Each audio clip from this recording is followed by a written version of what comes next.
جہاں تلک ستم کی یہ سیاہ رات چلے۔ میرے دوستو،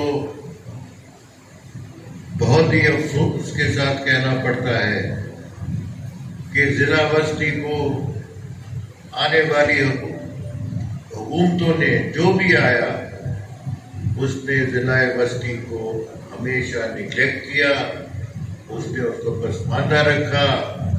نہ ہمیں پانی ملتا ہے، نہ روڈیں ملتی ہیں، نہ سیوریج ملتی ہے۔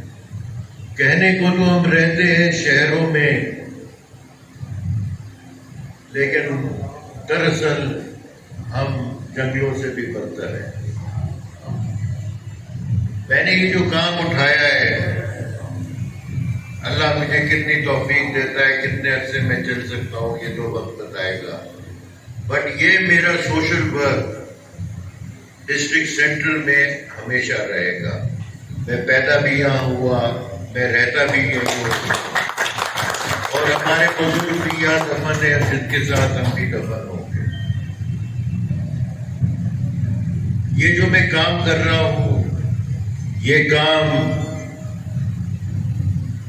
اور میری سوچ پارٹی لیول سے بہت اونچی ہے۔ میں کسی پارٹی میں تفریق نہیں کرنا چاہتا، میں کسی کا ذہن نہیں بدلنا چاہتا، جو جس کو چاہے کرے، لیکن جو کمیونٹی سروس ہے وہ آپ لوگوں کو انشور کرنی ہوگی۔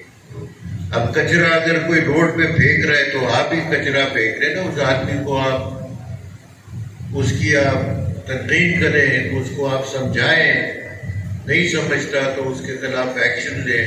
اب یہ چھوٹی چھوٹی چیزیں جو کہ ایک معاشرے میں رہا جاتا ہے، کمیونٹی میں جیسے رہا جاتا ہے، اس سب کو آپ کو دیکھنا پڑے گا، اپنے دوستوں، ساتھیوں، اپنے پڑوسیوں کو سمجھانا ہوگا